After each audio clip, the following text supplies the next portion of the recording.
سنا ہمارے ساتھ اسکول میں پڑھتی تھی۔ وہ 2 بھائی اور 2 بہنیں تھیں۔ ایک بھائی بڑا تھا جس کا نام عاصم تھا، سے چھوٹی ہنا تھی اور ہنا سے چھوٹا بھائی جاسم، اور جاسم سے چھوٹی سنا تھی۔ عاصم BA کا اسٹوڈنٹ تھا، ہنا FA میں، جاسم میٹرک، ہنا 9th کلاس میں تھی۔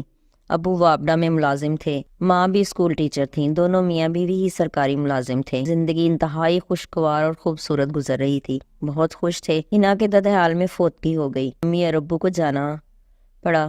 چھٹی کا دن تھا، دونوں میاں بیوی بائک پر ہی چلے گئے۔ وہاں پہنچے، شام کو واپسی کی راہ لی، بچوں سے فون پر بات کی کہ ہم واپس آ رہے ہیں۔ تقریباً 1 گھنٹے کے بعد فون آ گیا، کوئی آدمی ہنا کے ابو کے فون سے بات کر رہا تھا کہ ان کا ایکسیڈنٹ ہو گیا ہے۔ عاصم جاسم نے برابر میں چچا اور پھپھو کو بتایا، سب بھاگ کھڑے ہوئے۔ حادثے کی جگہ پر پہنچے تو بائک تباہ ہو چکی تھی۔ عاصم جاسم کا تو دل ہی بیٹھ گیا، ہائے امی ابو۔ جاسم بری طرح رو رہا تھا۔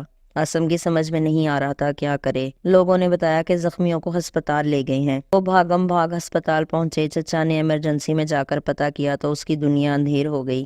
بھائی بھابھی دونوں ہی اس دنیا سے جا چکے تھے۔ عاصم کو جیسے ہوش آ گیا، اسے احساس ہو گیا کہ بہت بڑی مصیبت آ چکی ہے اور بہت بڑی ذمہ داری بھی اس کے گھر اور بہن بھائیوں کو سنبھالنا تھا۔ آنکھوں سے آنسو بہہ رہے تھے، پھر بھی جاسم کو گلے لگا کر چپ کروا رہا تھا۔ چھوٹے بس کر، ہوش کر، امی ابو کو گھر لے کر جانا ہے۔ 2 گھنٹے کے بعد وہ 2 ایمبولینسز میں ماں اور باپ کو لے کر گھر پہنچے۔ ایک کوہرام مچ گیا، ہنا ثنا کا برا حال تھا، دونوں بار بار بے ہوش ہو رہی تھیں۔ عاصم نے جا کر دونوں کے سر پر ہاتھ رکھا، دونوں بھائی کے گلے لگ گئیں، خوب روئیں۔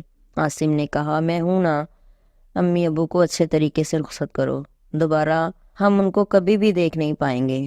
سارا خاندان اکٹھا ہو گیا تھا۔ پھر رات اسی طرح گزر گئی، صبح ہو گئی، دونوں کو غسل کفن کے بعد آخری دیدار کے لیے رکھا گیا۔ دونوں ہی بہت خوبصورت لگ رہے تھے، دونوں کے چہرے بالکل صحیح تھے اور نور چھلک رہا تھا۔ پھر جنازے کا ٹائم ہو گیا، جنازے کے بعد دفنانے کے لیے چلے گئے۔ واپس آئے تو چچا کہنے لگے، ہنا ثنا کو میں اپنی بہو بناؤں گا۔ عاصم پہلے تو سب کی باتیں سنتا رہا، پھر بول پڑا، کسی کی شادی نہیں ہوگی، پہلے ان کی تعلیم مکمل ہوگی پھر سوچیں گے۔ ابو امی ساتھ کچھ نہیں لے گئے، میری بہنوں کا میں وقت آنے پر سوچ لوں گا۔ عاصم نے سارا گھر سنبھال لیا، 40واں ہو گیا، سب چلے گئے۔ عاصم ابو کی جگہ لگ گیا، ہنا کو تعلیم مکمل کرنا تھی۔ اسی طرح وقت گزرتا گیا، پھر ہنا کو بھی ماں کی جگہ جاب مل گئی۔ جاسم اور ثنا کی تعلیم بھی مکمل ہو گئی۔